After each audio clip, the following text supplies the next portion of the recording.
बिस्मिल्लाहिर्रहमानिर्रहीम। IBA पास paper 2001 biology portion है, part 2 है। वीडियो का पहला पार्ट आप लोग चैनल पर देख सकते हैं, ऑलरेडी अपलोडेड है। यहाँ पर हम क्वेश्चन नंबर 15 से स्टार्ट करेंगे। The mammalian placenta has all of the following function except. इन्होंने कहा जो मैमल के पास प्लासेंटा होता है उसके पास ये सारे फंक्शन है सिवाय एक के, तो हमें बताना है कौन सा इसमें गलत है। अब हम देख लेते हैं मैमल का जो प्लासेंटा है वो किस बारे में बात कर रहे हैं। देखिए भाई, प्लासेंटा एक टिश्यू होता है। प्लासेंटा एक टिश्यू है जो कब डेवलप होता है, जब फीटस की डेवलपमेंट हो रही होती है। जब किसकी डेवलपमेंट हो रही होती है? फीटस की डेवलपमेंट, यानी कि बेबी इनसाइड द वॉर्म। अच्छा, क्या होता है? यूट्रस, ये मदर की बॉडी है, जैसे ये मदर की बॉडी है और यहाँ पर जो है यूट्रस है। बेबी जो है यहाँ पर डेवलप हो रहा है, ठीक है। ये यूट्रस के अंदर बेबी डेवलप हो रहा है और ये मदर की बॉडी है। तो यहाँ पर एक टिश्यू होता है, यहाँ पर एक टिश्यू बन जाता है जिसको क्या कहते हैं? प्लासेंटा। और वो टिश्यू अम्बिलिकल कॉर्ड से बेबी के साथ अटैच होता है। इस तरह से इमेजिन कर लो।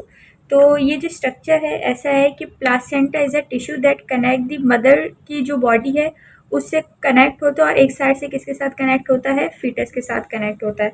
बट बीच में क्या होता है? कनेक्शन एक अम्बिलिकल कॉर्ड होती है जो कि फीटस के साथ भी कनेक्ट होती है और इस प्लासेंटा के टिश्यू के पास से भी कनेक्ट होती है। अब प्लासेंटा, अच्छा, ये सारा मैकेनिज्म हो कहाँ रहा होता है? मदर की बॉडी के अंदर। तो ये हो रहा होता है सारा यूट्रस में।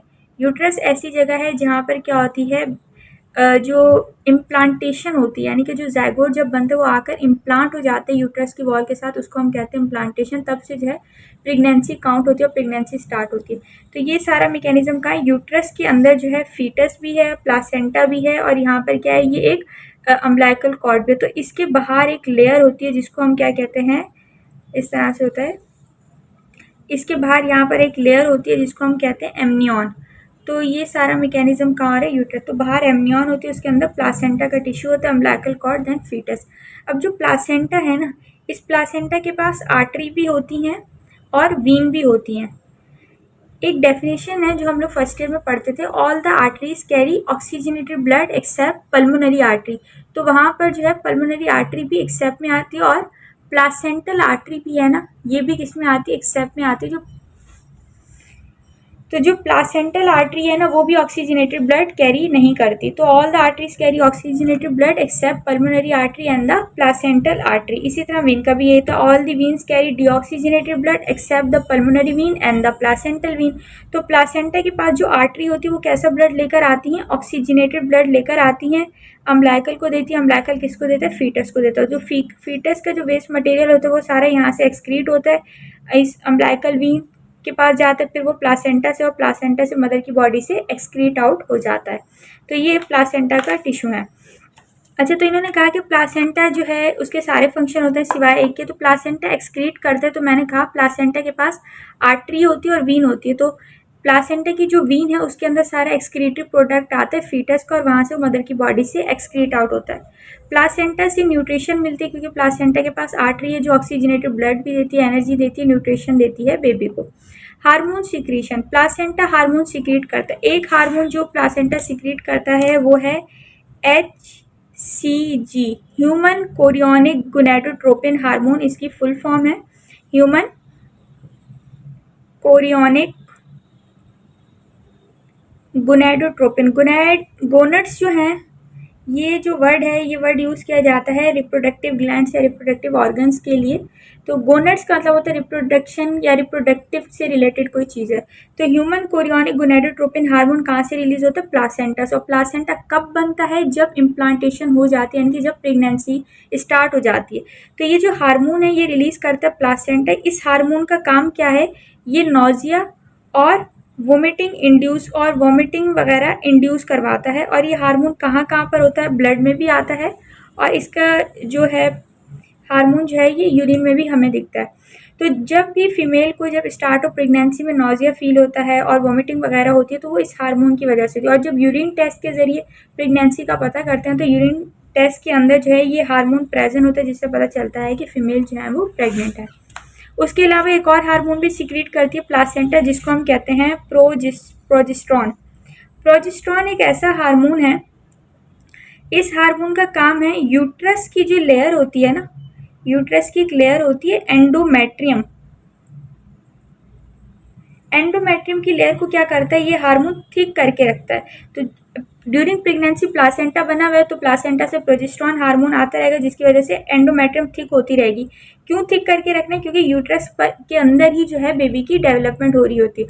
और अगर ये प्रोजेस्टेरॉन की सिक्रीशन कम हो जाए, इसकी वजह से क्या होता है, एंडोमेट्रियम ब्रेक हो जाती है, जिसकी वजह से दोबारा मेंस्ट्रुएशन स्टार्ट हो जाएगी, यानी कि मेंस्ट्रुअल साइकिल फिर से स्टार्ट हो जाएगी, ब्लीडिंग स्टार्ट हो जाएगी। उसके बाद लास्ट ऑप्शन है स्टॉक एब्जॉर्प्शन। स्टॉक एब्जॉर्प्शन ये बायोलॉजी का पॉइंट है ही नहीं, तो यहाँ पर यही गलत है। इसका जो गलत बताना था हमें वो डी ऑप्शन है। अगला सवाल है the following is the part of female reproductive tract. Track मतलब रास्ता, वो जगह जहाँ से स्पर्म बॉडी के अंदर जाते हैं। तो पहले यहाँ पर इन्होंने लिखा है वास डिफरेंस। वास डिफरेंस ना एक ट्यूब होती है,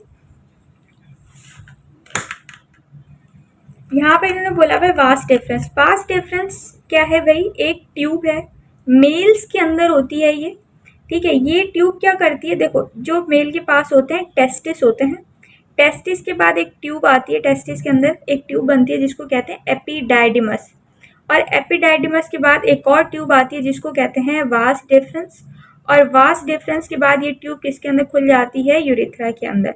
तो यानी कि टेस्टिस के अंदर क्या बनते हैं, स्पर्म, स्पर्म फिर जाते हैं एपिडाइडमस के बाद, एपिडाइडमस के बाद जाते हैं वास डिफरेंस। तो वास डिफरेंस क्या करती है, स्पर्म को कलेक्ट करती है। तो वास डिफरेंस एपिडाइडमस और यूरिथ्रा के बीच में एक कनेक्शन है, एपिडाइडमस से स्पर्म लेती है और यूरिथ्रा के अंदर स्पर्म जो है पहुंचा देती है। तो फिर वहां से क्या होता है, स्पर्म एजुकुलेट होते हैं। तो ये भी मेल रिप्रोडक्टिव का है, फीमेल का नहीं है, तो ये ऑप्शन गलत हो गया। नेक्स्ट है वल्वा। वल्वा जो है फीमेल रिप्रोडक्टिव ट्रैक का पार्ट है। वल्वा होता है, इसके दो लेबिया होते हैं, एक आउटर लेबिया होता है और एक इनर, मेजर और माइनर लेबिया जिसको कहते हैं। स्पर्मेटोजोआ स्पर्म को कहते हैं, जो कि मेल के अंदर रिप्रोडक्टिव सेल हैं, जर्म सेल जिनको कहा जाता है, स्पर्म है। ये स्पर्म का स्ट्रक्चर कैसा होता है, हेड होती है और टेल होती है, जिसके अंदर हैप्लॉइड क्रोमोसोम होता है। 23 नंबर ऑफ क्रोमोसोम होंगे। इस तरह से स्पर्म का स्ट्रक्चर होता है। ये हेड होती है, यहाँ पर ये नेक है और ये इसकी टेल होती है। इसको एक्रोसोम हेड भी कहते हैं, क्योंकि यहाँ पर एंजाइम होते हैं, जब ये ओवम के अंदर पेनिट्रेट करता है तो ओवम की जो लेयर होती है, ये एंजाइम उस लेयर को डिस्ट्रॉय कर देते हैं, फिर ये स्पर्म अंदर पेनिट्रेट कर जाते हैं। तो स्पर्मेटोजोआ स्पर्म को ही कहते हैं मेल के अंदर। तो उसके बाद आ जाते हैं ओवरी। ओवरी रिप्रोडक्टिव ट्रैक नहीं है, ट्रैक का मतलब है जहाँ से स्पर्म अंदर जाए। तो ओवरी क्या है, इस तरह से इसका स्ट्रक्चर बनता है फीमेल के अंदर। ये ऐसे होता है भाई, यहाँ पर ये दो ओवरीज होती हैं इस तरह से, और ये आगे जाकर यूट्रस के अंदर खुलती हैं। यहाँ पर ओवरी होती है, ओवरी क्या करती है, एग्स बनाती हैं, ठीक है। ओवम जिनको कहते हैं बायोलॉजी के अंदर, एग बनाती हैं और यहाँ से सिक्रीट करते हैं इस ट्यूब के अंदर। यहाँ पर इस ट्यूब को कहते हैं फेलोपियन ट्यूब। तो फेलोपियन ट्यूब एक ऐसी जगह है जहाँ पर फर्टिलाइजेशन होती है, तो ये सवाल भी आ सकता है। और इसके बाद यहाँ पर क्या आ जाता है, यूट्रस आ जाता है। यूट्रस ऐसी जगह है जहाँ पर क्या होती है, इम्प्लांटेशन होती है, जहाँ पर जो है फर्टिलाइजेशन यानी कि हुई, स्पर्म और एग, स्पर्म और ओवम आपस में मिलते हैं और क्या बना देते हैं, जाइगोट। फिर जाइगोट यहाँ पर आकर क्या हो जाता है, इम्प्लांट हो जाते हैं, जिससे फिर प्रेगनेंसी स्टार्ट होती है। तो प्रेगनेंसी और इम्प्लांटेशन, बेबी की डेवलपमेंट सारी कहाँ होती है, यूट्रस में। फर्टिलाइजेशन कहाँ होती है, फेलोपियन ट्यूब। तो स्पर्म जो है ना वो सिर्फ फेलोपियन ट्यूब तक तो जा रहे हैं, बट वो ओवरी तक नहीं जाता। ओवरी का सिर्फ काम है एग को बनाना और उसको जो है फेलोपियन ट्यूब को दे देना। तो इस प्रोसेस को हम कहते हैं ओजेनेसिस। ओ का मतलब है एग, जेनेसिस का मतलब बनाना। The formation of ovum inside the ovary is called oogenesis. तो यहाँ पर इसका ये ऑप्शन भी गलत है, तो इसका राइट ऑप्शन है वल्वा। अगला सवाल है where is oxygen produce in the plant. Oxygen plant के अंदर कहाँ प्रोड्यूस होती है, ऑक्सीजन प्लांट के अंदर वहाँ प्रोड्यूस होगी जहाँ पर फोटोसिंथेसिस होती है। फोटोसिंथेसिस का मैकेनिज्म कुछ इस तरह से है, हमें पता है कि कार्बन डाइऑक्साइड आती है, कार्बन डाइऑक्साइड कहाँ से आती है, हम एक्सेल करते हैं और ये वाटर के साथ कंबाइन करते हैं। यहाँ पर सनलाइट की जरूरत पड़ती है और उसके नतीजे में यहाँ पर क्या बनता है, ग्लूकोज, और क्या बनता है, ऑक्सीजन। फिर प्लांट ऑक्सीजन को एनवायरनमेंट में भेज देते हैं और हम उसको इनहेल करते हैं। तो यहाँ पर बात किसकी कर रहे थे कि ऑक्सीजन प्लांट के अंदर कहाँ प्रोड्यूस होती है, तो ऑक्सीजन प्लांट के अंदर वहाँ प्रोड्यूस होगी जहाँ पर क्या होगा, क्लोरोप्लास्ट होगा, क्योंकि क्लोरोप्लास्ट के अंदर ही फोटोसिंथेसिस होती है। तो जहाँ क्लोरोप्लास्ट होगा वहाँ पर ऑक्सीजन प्रोड्यूस होगी। ऑप्शन देख लेते हैं इसके, रूट हेयर सेल। जो रूट हेयर सेल होता है ना, वहाँ पर क्लोरोप्लास्ट नहीं होता। इस तरह से भी समझ नहीं आ रहा है ना, देखो फोटोसिंथेसिस के लिए हमें सनलाइट की जरूरत पड़ती है। तो रूट हेयर क्या होता है, जमीन के अंदर है, ठीक है। रूट के जो हेयर है यहाँ जमीन के अंदर है, तो जमीन के अंदर कभी सनलाइट नहीं पहुंचती तो फोटोसिंथेसिस नहीं होगा। फोटोसिंथेसिस नहीं होगा तो यहाँ पर ऑक्सीजन नहीं बनेगा, तो ये ऑप्शन गलत है। अगला है मीजोफिल सेल। मीजोफिल सेल कहाँ पाए जाते हैं, लीव्स के अंदर। मेसोफिल सेल लीफ के अंदर कहाँ पाए जाते हैं? ये लीफ है, ये लीफ के ऊपर की कवरिंग क्या कहलाती है? एपिडर्मिस। और लोअर वाली भी क्या कहलाती है? एपिडर्मिस। ठीक है, ये अपर कवरिंग भी एपिडर्मिस है और लोअर वाली भी क्या है? एपिडर्मिस। इसके बीच में यहाँ पर कौन से सेल प्रेजेंट होते हैं? Mesophyll cell. और उनके पास क्या होता है? क्लोरोप्लास्ट होते हैं, जो कि क्या करते हैं? कार्बन डाइऑक्साइड का इंटेक करते हैं, वाटर उनको जो है जाइलम से मिलता है और सनलाइट उनको एनवायरनमेंट से मिलती है, जिसके नतीजे में ग्लूकोज बनाते हैं और ऑक्सीजन गैस बनाते हैं। तो इसका राइट ऑप्शन है बी, मेसोफिल सेल। अच्छा, सी में है लीफ एपिडर्मल सेल। अभी मैंने बताया एपी का मतलब है अबव, डर्मस का मतलब है स्किन, यानी कि लीफ की जो स्किन है इसके ऊपर के जो सेल होते हैं वो क्या कहलाते हैं? एपिडर्मल सेल और एपिडर्मिस इसको हम कहते हैं। तो यहाँ पर जो सेल पाए जाते हैं उनको कहते हैं एपिडर्मल सेल। अब ये जो सेल होते हैं ना, यहाँ पर फोटोसिंथेसिस नहीं हो सकती। इन सेल का सिर्फ काम है प्लांट को या लीव्स को प्रोटेक्शन प्रोवाइड करना। यहाँ पर जो क्लोरोप्लास्ट नहीं है तो यहाँ फोटोसिंथेसिस नहीं होगी, तो ये ऑप्शन भी गलत है। अगला है फ्लोएम सेल। फ्लोएम सेल का काम फोटोसिंथेसिस नहीं है। फ्लोएम सेल का काम है न्यूट्रिशन को प्रोवाइड करना, प्लांट को एनर्जी, जहाँ से ग्लूकोज और सक्रोज के मॉलिक्यूल ट्रेवल करते हैं और यहाँ पर क्या होता है? मूवमेंट ऑफ फूड होती है, जिसको हम ट्रांसलोकेशन कहते हैं। ट्रांसलोकेशन में क्या होता है? लीफ के अंदर फूड बनता है by the help of photosynthesis. Leaf के अंदर क्या बनता था भाई? यहाँ पर लीफ के अंदर बनेगा ग्लूकोज, और ये ग्लूकोज इस लीफ के जरिए से ट्रेवल करता है और यहाँ पर ये स्टेम के जरिए और पूरी इस प्लांट के अंदर जाता है। तो ये किस ट्यूब के जरिए खाना नीचे तक जाता है? वो ट्यूब होती है फ्लोएम सेल होते हैं वो, और उनको फ्लोएम ट्यूब भी कहते हैं। और इस प्रोसेस को कहते हैं translocation, the movement of food from leaf to the root या source to sink, this is called translocation. Source वो जगह होती है जहाँ खाना बनता है और सिंक वो जगह होती है जहाँ पर खाना स्टोर होता है। तो यहाँ पर लीफ क्या होंगे? सोर्स होंगे, जो कि खाने को क्या कर रहे हैं? बना रहे हैं। और रूट क्या होंगी? यहाँ पर सिंक होगी, या स्टेम क्या होगी? सिंक होगी, जो खाने को क्या करती हैं? स्टोर करती हैं। तो इस प्रोसेस को क्या कहते हैं? Translocation. The movement of food from source to sink is called translocation. और ये ट्रांसलोकेशन किस ट्यूब की मदद से होती है? फ्लोएम की ट्यूब की मदद, क्योंकि फ्लोएम की ट्यूब के अंदर ही खाने की मूवमेंट होती है, फूड की मूवमेंट होती है। अगला सवाल है rate of transpiration varies with all of the following except. Rate of transpiration, rate का मतलब है कि 1 मिनट के अंदर कितने ट्रांसपायरेशन होंगी। तो ट्रांसपायरेशन की पहले डेफिनेशन देखते हैं। ट्रांसपायरेशन की डेफिनेशन क्या है? ट्रांसपायरेशन की डेफिनेशन है removal of water in the form of water vapours from the aerial parts of the leaf. Transpiration की डेफिनेशन है रिमूवल ऑफ वाटर, वाटर का रिमूवल हो रहा है लेकिन in the form of vapours from the aerial parts of the leaf is called transpiration, यानी कि वाटर का क्या हो रहा है? लॉस हो रहा है। तो इन्होंने कहा जो ट्रांसपायरेशन है वो सब पर डिपेंड करती है सिवाय एक के, तो वो एक हमें बताना है कौन सा गलत है। यहाँ पर जो है पहला ऑप्शन है टेम्परेचर। अगर टेम्परेचर बढ़ाएंगे तो ट्रांसपायरेशन इंक्रीज होगी। देखो भाई, केमिस्ट्री के अंदर भी कॉन्सेप्ट है, एक जार है, इसके अंदर अगर हम पानी सारा भर देते हैं और इसको हम यहाँ से हीट करते हैं तो क्या होगा? जो वाटर की मॉलिक्यूल है वो वेपर बन के यहाँ से स्केप आउट होना शुरू हो जाएंगे, यहाँ से जाने लग जाएंगे। इस प्रोसेस को हम क्या कहते थे? एवापोरेशन। केमिस्ट्री के अंदर इस प्रोसेस को कहते हैं एवापोरेशन। बट अगर ये लिविंग थिंग यानी कि प्लांट के अंदर हो रहा है तो इस प्रोसेस को क्या कहा जाता है? ट्रांसपायरेशन। कि वाटर रिमूव हो रहे हैं किस फॉर्म में? वेपर की फॉर्म में। अब ये वाटर से वाटर वेपर क्यों बने? इन्होंने एनर्जी गेन की। एनर्जी इनको कहाँ से मिली? यहाँ से भाई मिली हीट एनर्जी। तो इस तरह से प्लांट को कहाँ से एनर्जी मिलती है? सनलाइट से मिलती है। हीट होती है, उसके इर्द गिर्द टेम्परेचर बढ़ा रहता है, तो सनलाइट से वो एनर्जी गेन करते हैं। यहाँ से सनलाइट से एनर्जी गेन करते हैं और उनके अंदर जो वाटर, यहाँ पर एक सेल होते हैं पेलिसेड सेल, इनके अंदर वाटर भरा हुआ होता है और ये एनर्जी गेन करते हैं वाटर, और वेपर की फॉर्म में यहाँ से ये एक्सक्रीट आउट हो जाते हैं। तो टेम्परेचर पर ट्रांसपायरेशन डिपेंड करती है। अगला है decrease the number of chloroplast. Chloroplast का काम है ग्लूकोज को बनाना, इसका काम ट्रांसपायरेशन से नहीं है, वाटर वेपर का लॉस नहीं करता। सिर्फ इसका काम क्या है?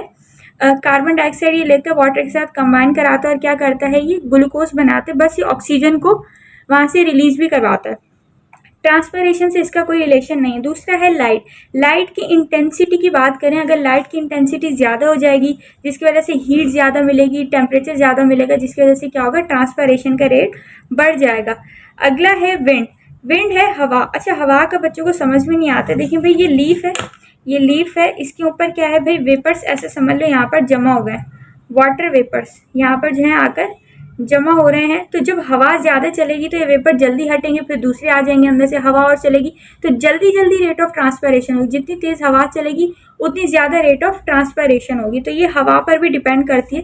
तो इसका जो राइट ऑप्शन है वो है बी, जो कि हमें बताना था गलत वाला। अच्छा एक चीज और, ट्रांसपायरेशन प्लांट करते क्यों है? बॉडी के अंदर का जो टेम्परेचर है ना प्लांट को वो मेंटेन करके रखना होता है, नॉर्मल सेट पॉइंट पे रखना होता है। अगर उसको ये मेंटेन नहीं करेंगे तो प्लांट के अंदर जो इंजाइम होते हैं वो क्या हो जाएंगे, डीनेचर हो जाएंगे, जिसकी वजह से इनको वाटर लॉस करना पड़ता है। तो ये क्या करते हैं, टेम्परेचर को मेंटेन करके रखते हैं। अब दिन के वक्त तो होती है ट्रांसपायरेशन, कहाँ से होती है, aerial part of the leaf से। किस फॉर्म में होती है, वेपर्स की फॉर्म में होती है, वाटर वेपर की फॉर्म में होती है। बट अगर रात के वक्त लाइट नहीं है, ठीक है, अब रात के वक्त अगर पानी ज्यादा भर गया तो प्लांट को पानी अगर लॉस करना है तो किस फॉर्म में करते हैं, तो वो एक प्रोसेस कहलाता है गटेशन। तो गटेशन जो है वो रात के वक्त होती है और ट्रांसपायरेशन दिन में होती है। गटेशन में क्या होता है, removal of water in the form, यहाँ पर जो वाटर है वो रिमूव हो रहा है किस फॉर्म में, ड्रॉपलेट्स की फॉर्म में। और ये कहाँ से रिमूव होते हैं, from the margin of the leaves, यहाँ से ड्रॉप्स बन के गिरते हैं। और in margin of the leaves को हम क्या कहते हैं, हाइड्रोथोड्स। और गटेशन का प्रोसेस कब होता है, नाइट में। तो रात के वक्त गटेशन होती है और दिन के वक्त ट्रांसपायरेशन। तो इस तरह से भी सवाल आ सकता है। अगला सवाल है, the following are involve in the plant respiration. अच्छा, प्लांट की रिस्पायरेशन की बात की है। प्लांट की रिस्पायरेशन का मतलब वही है गैसेस एक्सचेंज। प्लांट के अंदर कार्बन डाइऑक्साइड अंदर जाएगी और ऑक्सीजन वहां से बाहर आती है। जब कार्बन डाइऑक्साइड अंदर जाती है वो कहाँ से जाती है, स्टोमेटा से जाती है। हमें पता है स्टोमेटा कैसे होते हैं, इस तरह से गार्ड शेप सेल होते हैं। इनकी छोटी सी यहाँ पर ये ओपनिंग होती है, यहाँ से कार्बन डाइऑक्साइड अंदर जाती है और यहाँ से ऑक्सीजन जो है बाहर आती है। लीव्स के अंदर यहाँ पर एपिडर्मिस के नीचे प्रेजेंट होते हैं। अच्छा, तो इसका राइट ऑप्शन है स्टोमेटा।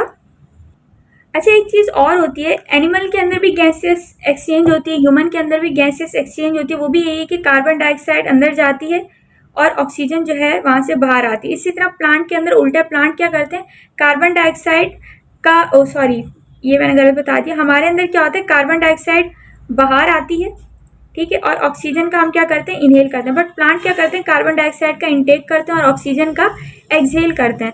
लेकिन एक चीज और है हमारी बॉडी के अंदर जिसको कहते हैं सेल्यूलर रिस्पायरेशन।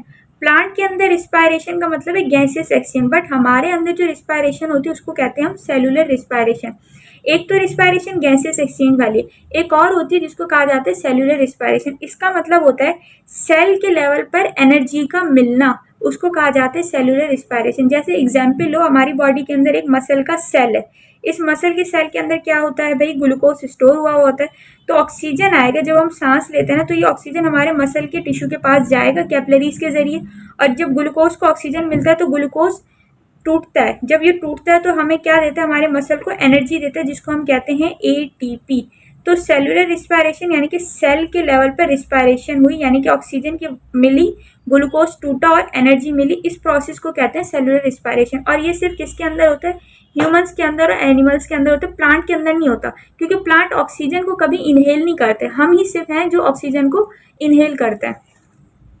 अच्छा, अगला ऑप्शन है इसका क्लोरोप्लास्ट। तो क्लोरोप्लास्ट रिस्पायरेशन में डिपेंड नहीं करती, क्लोरोप्लास्ट का काम है फोटोसिंथेसिस। तो क्लोरोप्लास्ट का ट्रांसपायरेशन से भी कोई लिंक नहीं है और रिस्पायरेशन से भी कोई लिंक नहीं है। क्लोरोप्लास्ट का सिर्फ काम है फोटोसिंथेसिस, ग्लूकोज की मैन्युफैक्चर। अगला है ऑक्सिन। ऑक्सिन एक ग्रोथ हार्मोन है जो कि प्लांट की ग्रोथ कराता है, कि प्लांट कितना लंबा होगा, कितनी उसकी हाइट बढ़ेगी, तो उसकी क्या कराता है, ग्रोथ कराता है। अगला ऑप्शन है जियोट्रोपिज्म। जियोट्रोपिज्म ना प्लांट की एक मूवमेंट होती है, उस मूवमेंट को क्या कहते हैं, जियोट्रोपिज्म। ट्रोपिज्म का मतलब है मूवमेंट, जियो का मतलब है ग्रेविटी की तरफ मूवमेंट, यानी कि प्लांट की ऐसी मूवमेंट जो ग्रेविटी की तरफ हो रही है। ये जमीन है, ये पौधा है, और नीचे जो होती है वो रूट्स जा रही होती हैं। तो यहाँ पर रूट्स क्या है, वो जमीन की तरफ जा रही हैं, तो इसको कहते हैं पॉजिटिव जियोट्रोपिज्म। और स्टेम जो है वो जमीन से ऊपर की तरफ जा रही है, अगेंस्ट द ग्रेविटी जा रही है, तो इसको कहते हैं नेगेटिव जियोट्रोपिज्म। अच्छा भाई, यहाँ पर जो राइट ऑप्शन था वो है ए। अगला सवाल जो है, nematode include all of the following except. यहाँ पर है जो निमाटोड नहीं है उसके बारे में बताना। तो अर्थवर्म जो है वो निमाटोड नहीं है, ये फाइलम एनिलिडा को बिलोंग करता है, जिसका क्लोज सर्कुलेटरी सिस्टम होता है। अगला है arthropoda have all of the following except. Arthropoda के पास सारे होते हैं सिवाय एक के। हार्ड एक्सोस्केलेटन होता है, क्यूटिकल से मिलके बना होता है, क्यूटिकल की कवरिंग होती है भाई, क्यूटिकल की भी होती है और कार्टिन की भी कवरिंग होती है इनके एक्सोस्केलेटन पर। इनके जो लेग्स होते हैं वो जॉइंटेड होते हैं, पेयर्ड में होते हैं। इनकी बॉडी सेगमेंटेड होती है, हेड होता है इनका, थॉरेक्स होता है और एब्डोमेन, इस तरह से इनके सेगमेंट्स बने हुए होते हैं। और इन्होंने कहा इसकी बॉडी के अंदर क्लोज सर्कुलेशन होती है, तो हमें गलत बताना था, तो गलत यही है कि क्लोज सर्कुलेशन इनकी बॉडी में नहीं होती।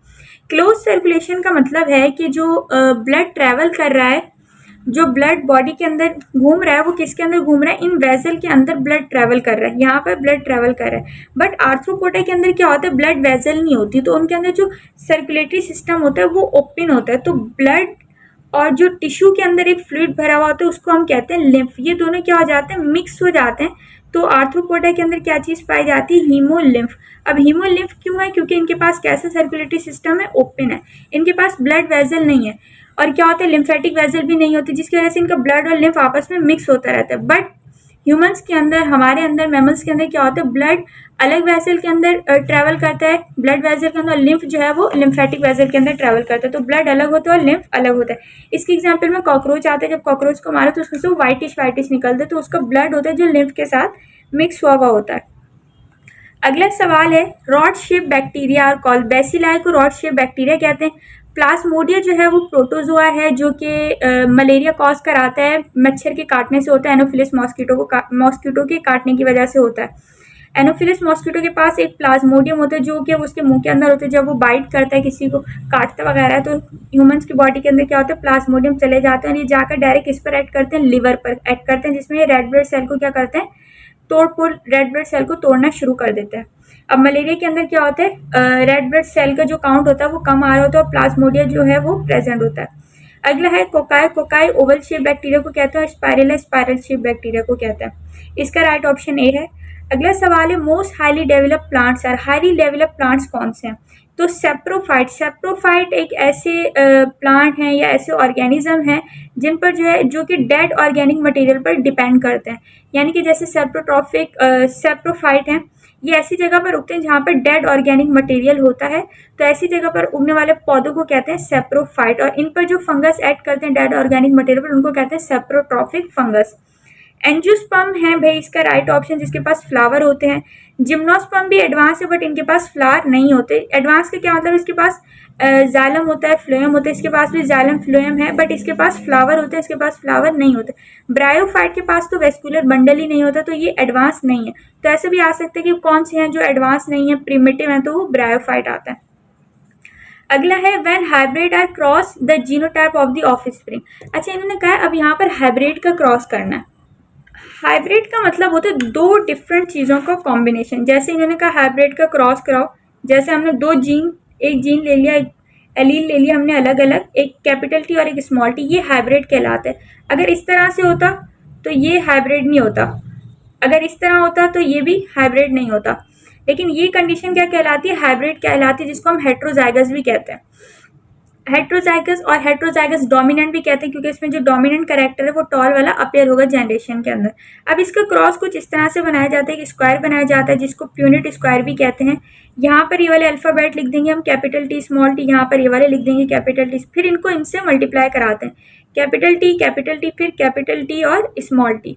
अच्छा, हमेशा कैपिटल पहले ही लिखना होता है। अब इस वाले डब्बे से मल्टीप्लाई कराएंगे, कैपिटल टी स्मॉल टी और स्मॉल टी। अब इनका रेशियो देखना है, देखो कैपिटल टी एक दफा है, कैपिटल टी स्मॉल टी दो दफा आ रहा है, और स्मॉल टी कितनी दफा आ रहा है, एक दफा आ रहा है। तो इसका जो जीनोटाइप रेशियो है, जेनेटिक अपीयरेंस, यानी कि इनके जीन वाइज जो रेशियो आ रहे हैं वो किस तरह से आ रहे हैं, ये हमारे पास एक है, ये कितने हैं, दो हैं, और ये कितना है, एक है। तो रेशियो क्या आ रहा है, 1:2:1। तो जीनोटाइप रेशियो में इसका तो यही आंसर होगा, 1:2:1। अगर ये बात करते हैं फिनोटाइप की, फिनोटाइप का मतलब होता है फिजिकल अपीयरेंस।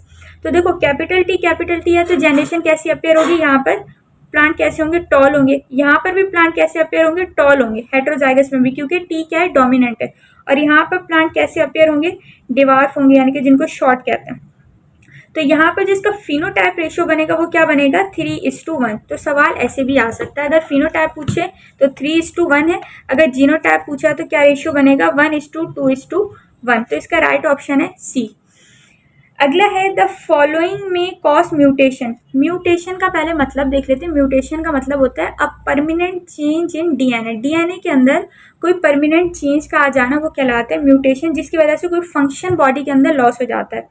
देखो इन्होंने कहा पहला ऑप्शन है मलेरिया। मलेरिया जो है ना वो प्लाज्मोडियम की वजह से होता है, और प्लाज्मोडियम किस वजह से आता है बॉडी के अंदर, एक मच्छर के काटने की वजह से आता है। तो यहाँ पर ये ऑप्शन तो गलत है कि इसका डीएनए से कोई लिंक नहीं है। दूसरा है ट्यूबरक्लोसिस। ट्यूबरक्लोसिस जो है एक बैक्टीरिया की वजह से होता है, मायोबैक्टीरियम ट्यूबरक्लोसिस। ये लंग का इन्फेक्शन है और ये ब्लड का इन्फेक्शन होता है। उसके बाद है कॉल्कीकाइंस। कॉल्कीकाइंस एक ड्रग्स हैं।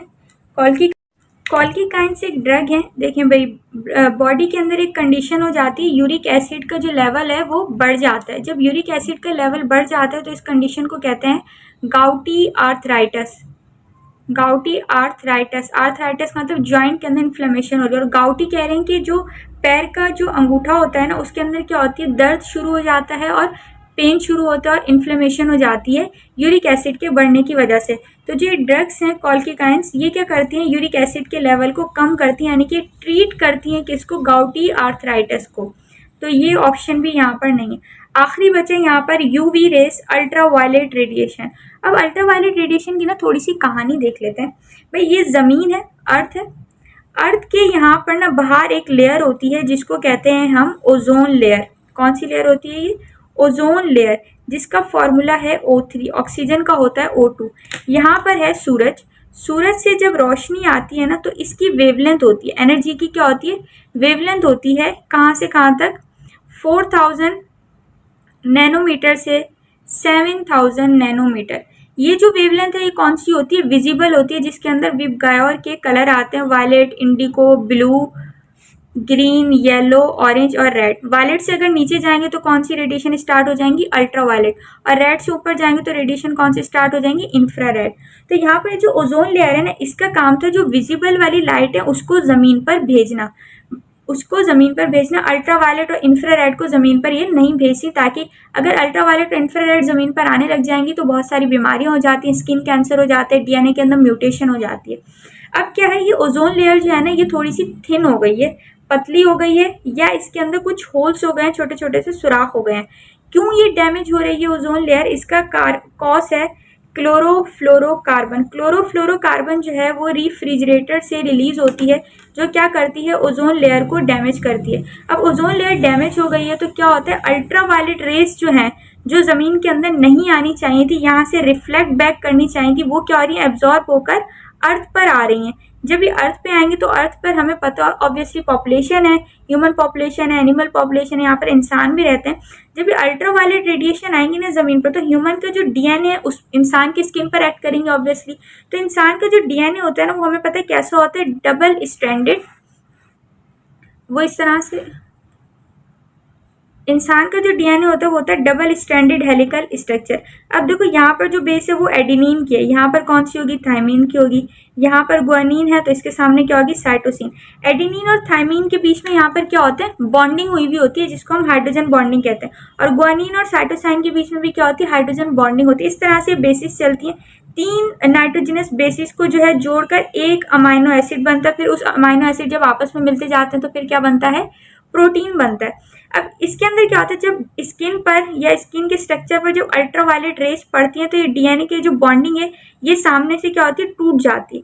ये अल्ट्रावायलेट रेस इन बॉन्डिंग को क्या करते हैं, तोड़ देते हैं। पायरिमिडीन की बेसिस है, जिसकी वजह से क्या होता है, बॉन्डिंग थायमीन और साइटोसिन के बीच में आ जाती है। जब मैसेंजर आरएनए आएगा इसको पढ़ने लगेगा तो पढ़ नहीं पाएगा। जब नहीं पढ़ेगा मैसेंजर आरएनए तो अमाइनो एसिड नहीं बनेगा, अमाइनो एसिड नहीं बनेगा तो प्रोटीन नहीं बनेगा, प्रोटीन नहीं बनेगा तो बॉडी के फंक्शन नहीं होंगे। तो ये सेल है, इस सेल के अंदर हमें पता है न्यूक्लियर मेम्ब्रेन होती है, यहाँ पर होते हैं न्यूक्लियस, और न्यूक्लियस के अंदर क्या होता है, डीएनए।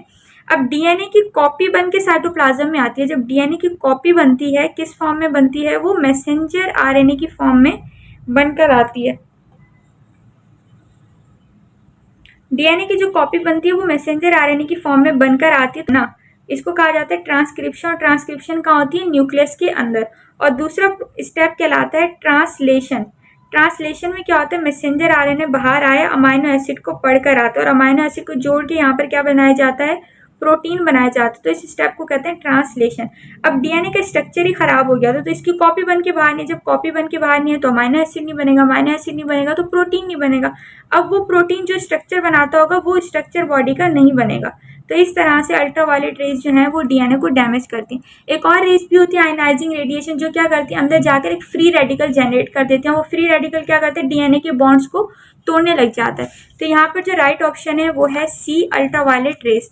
अगला सवाल है, which one of the following is the major advantage of using a light microscope instead of an electron microscope. Light microscope का सबसे ज्यादा फायदा क्या है कि वो ऑब्जर्व करता है लिविंग मैटर को। तो इसका राइट ऑप्शन है यहाँ पर सी।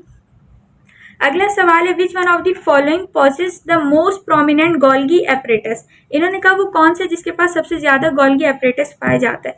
तो गोल्गी एपरेटस को गोल्गी बॉडीज भी कहते हैं। कैमिलो गोल्गी ने इसको डिस्कवर किया था। ये सबसे ज्यादा कहाँ पाए जाते हैं, इन्होंने कहा आइलेट ऑफ लैंगरहैंस में। तो गोल्गी एपरेटस सबसे ज्यादा वहां होते हैं जहां पर सिक्रीशन होती है।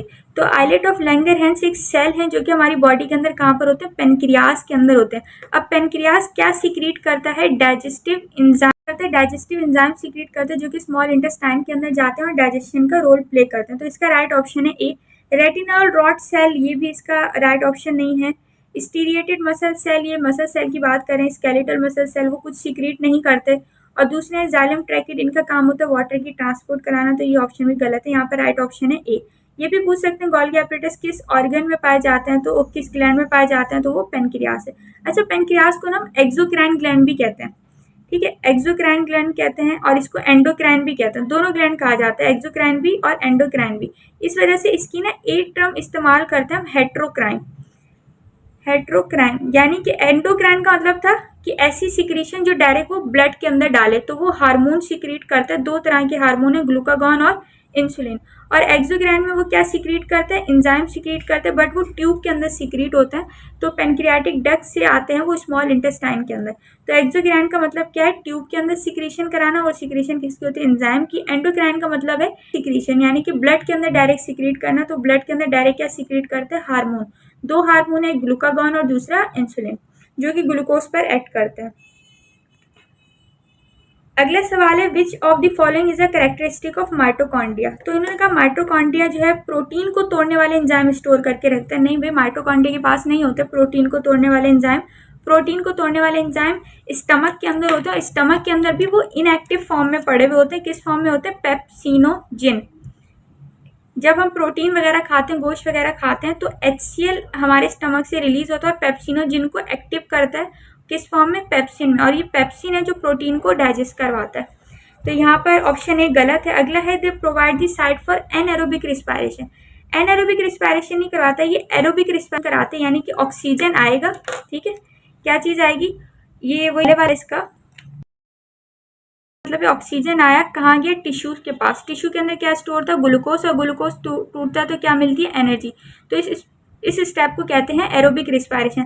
अब सोचो ऑक्सीजन नहीं आ रहा है, जब हम एक्सरसाइज वगैरह करते हैं, जब हम वॉक कर रहे होते हैं, तब हम ऑक्सीजन नहीं ले रहे होते। तो उस टाइम क्या होता है, ग्लूकोज टूटता है और एनर्जी भी देता है, बट उसके साथ साथ ये एक और चीज बनाते हैं जिसको हम कहते हैं लैक्टिक एसिड। तो ये जो एनर्जी बनाता है और उसके साथ क्या बनाता है, लैक्टिक एसिड जो होता है बॉडी के अंदर ज्यादा जमा हो जाता है। तो ये जो लैक्टिक एसिड है मसल के अंदर क्या कॉज करा देता है, फटीग। तो इसको हम कहते हैं एनारोबिक रिस्पायरेशन। एनारोबिक रिस्पायरेशन किसके अंदर होती है, बैक्टीरिया के अंदर होती है। और एरोबिक रिस्पायरेशन किसके अंदर होती है, ह्यूमंस के अंदर होती है। अगला है, दे प्रोड्यूस सेलुलर सिक्रीशन। ये कुछ चीजें जो है सेल के लेवल पर जाकर सिक्रीट करते हैं, तो माइटोकॉन्ड्रिया कुछ भी सिक्रीट नहीं करता। अगला है, दे रिलीज एनर्जी विया क्रेब्स साइकिल। तो क्रेब्स साइकिल जो है मैट्रिक्स ऑफ माइटोकॉन्ड्रिया के अंदर होते हैं, जहां पर क्या बनते हैं, ATP। तो पहला साइटोप्लाज्म में होता है, इसमें एक ग्लूकोज का मॉलिक्यूल टूटता है 2 पायरुविक एसिड और 2 पायरुवेट में। उसके बाद दूसरे स्टेप में होती है क्रेब्स साइकिल, जो कि अच्छा इस सवाल का राइट ऑप्शन है, द रिलीज एनर्जी विया क्रेब्स साइकिल। तो क्या होता है, ग्लूकोज को तोड़ने के 3 स्टेप होते हैं। पहला होता है ग्लाइकोलाइसिस, उसके बाद होता है क्रेब्स साइकिल, उसके बाद होता है इलेक्ट्रॉन ट्रांसपोर्ट चेन। ग्लाइकोलाइसिस में क्या होता है, ग्लूकोज टूटता है 2 पायरुवेट के मॉलिक्यूल में। उसके बाद क्रेब्स साइकिल के अंदर कुछ चेंजेस होते हैं, पायरुवेट का मॉलिक्यूल एंटर करता है। तो ये वाला जो क्रेब्स साइकिल है ये होती है मैट्रिक्स ऑफ माइटोकॉन्ड्रिया में, और ग्लाइकोलाइसिस होता है साइटोप्लाज्म में। उसके बाद आ जाते हैं इनर सरफेस ऑफ माइटोकॉन्ड्रिया में होती है इलेक्ट्रॉन ट्रांसपोर्ट चेन, जिसके नतीजे में क्या होता है, यहाँ पर एंड में 36 ATP बनते हैं। तो क्रेब्स साइकिल के नतीजे में भी एनर्जी के मॉलिक्यूल बनते हैं। और टोटल हम बात करें सबको मिलाकर, टोटल यहाँ पर जितने ATP मिलते हैं वो हमें 36 मिलते हैं, जिससे क्या मिलती है, एनर्जी। तो इसका राइट ऑप्शन है डी, दे रिलीज एनर्जी विया क्रेब्स साइकिल, जो कि कहाँ होती है, मैट्रिक्स ऑफ माइटोकॉन्ड्रिया के अंदर होती है। उसके बाद अगला सवाल है polysaccharide are synthesize in plant by the process of. अच्छा, पॉलीसैकेराइड, पॉली का मतलब बहुत सारे, सैकेराइड यानी कि बहुत सारे शुगर को मिलाकर बनाना। एक ग्लूकोज का मॉलिक्यूल है, ठीक है, इसको कहते हैं मोनोसैकेराइड। दो आपस में जोड़ देंगे तो ये कहलाएंगे डाइसैकेराइड, तीन जोड़ देंगे तो ट्राइसैकेराइड। इस तरह से बहुत सारे जब हम ग्लूकोज के मॉलिक्यूल आपस में जोड़ देते हैं, बीच में जो बॉन्ड होता है ग्लाइकोसाइडिक बॉन्ड होता है, तो इसको हम कहते हैं, ये कौन सा मॉलिक्यूल बन गया, पॉलीसैकेराइड। अब पॉलीसैकेराइड मॉलिक्यूल के जो प्लांट्स में एग्जाम्पल है वो है स्टार्च और सेलुलोज, और एनिमल के अंदर जो एग्जाम्पल होती है वो होती है ग्लाइकोजन, जो लिवर के अंदर स्टोर होता है। और ये जो पॉलीसैकेराइड का मॉलिक्यूल होता है ये एक स्टोरेज फॉर्म में ग्लूकोज को स्टोर करके रखते हैं। तो इन्होंने कहा वो कैसे प्लांट बनाते हैं, किस प्रोसेस के जरिए, तो बनाते हैं कंडेंसेशन के जरिए। हाइड्रोलिसिस के जरिए नहीं होता, ऑक्सीडेशन तो होता ही नहीं है पॉलीसैकेराइड और ग्लूकोज के मॉलिक्यूल के अंदर। ग्लाइकोलिसिस का मतलब है ग्लूकोज को तोड़ना, तो यहाँ पर राइट ऑप्शन इसका सी, कंडेंसेशन। अगला सवाल है which one of the following is not immediately essential for protein synthesis. वो कौन सा है जो प्रोटीन सिंथेसिस के लिए जरूरी नहीं है। प्रोटीन बनाना है तो एनर्जी की जरूरत होगी, एंजाइम की भी जरूरत पड़ती है, ग्लूकोज की जरूरत नहीं पड़ती, ग्लूकोज प्रोटीन को नहीं बनाता, तो यहाँ पर राइट ऑप्शन सी है। मैसेंजर आरएनए की जरूरत पड़ती है, मैंने अभी बताया था कि न्यूक्लियस होता है, न्यूक्लियस के अंदर एक स्टेप होता है जिसको कहते हैं ट्रांसक्रिप्शन। ट्रांसक्रिप्शन का मतलब होता है कॉपी, किसकी कॉपी बनी, डीएनए की कॉपी बनाता है कौन, मैसेंजर आरएनए। फिर मैसेंजर आरएनए कहाँ चला जाता है, डीएनए से, न्यूक्लियस से निकल कर कहाँ चला जाता है, साइटोप्लाज्म। अब साइटोप्लाज्म के अंदर मैसेंजर आरएनए के पास दो और आरएनए आते हैं, एक आता है टीआरएनए, ट्रांसफर आरएनए, दूसरा आता है राइबोसोमल आरएनए। अब ये क्या करते हैं, टीआरएनए क्या करते हैं, अपने ऊपर अमाइनो एसिड को लेकर आते हैं राइबोसोमल आरएनए के पास, और यहाँ पर ये क्या करते हैं, अमाइनो एसिड को आपस में जोड़ते जाते हैं और क्या बना देते हैं, प्रोटीन बनाते हैं। तो दूसरा जो साइटोप्लाज्म के अंदर हो रहा है स्टेप, उसको हम कहते हैं ट्रांसलेशन, और पहला स्टेप क्या था, ट्रांसक्रिप्शन। ट्रांसक्रिप्शन में डीएनए की कॉपी बनी, मैसेंजर आरएनए बनाए, फिर ये मैसेंजर आरएनए न्यूक्लियस की जो मेम्ब्रेन होती है, यहाँ से न्यूक्लियर पोर होते हैं, यहाँ से मैसेंजर आरएनए ट्रेवल करके बाहर आ जाते हैं साइटोप्लाज्म में। फिर साइटोप्लाज्म के अंदर क्या होता है, ट्रांसफर आरएनए होता है, राइबोसोमल आरएनए पहले आकर अटैच होते हैं मैसेंजर आरएनए के साथ, ट्रांसफर आरएनए अपने ऊपर अमाइनो एसिड लेकर आता है और ये ज्वाइन होते रहते हैं, इसके नतीजे में क्या बनता है, प्रोटीन बनता है। तो प्रोटीन को बनाने के लिए मैसेंजर आरएनए की जरूरत है, डीएनए की भी जरूरत है, साइटोप्लाज्म की भी जरूरत है, ट्रांसफर आरएनए की भी जरूरत है, राइबोसोमल आरएनए की भी जरूरत है। यहाँ पर कोई भी ऑप्शन आ सकता है। तो 2001 के पास पेपर थे जो कि मैंने कंप्लीटली आप लोग को पूरे डिटेल से बताया। वीडियो अच्छी लगी हो तो लाइक एंड शेयर जरूर कीजिएगा।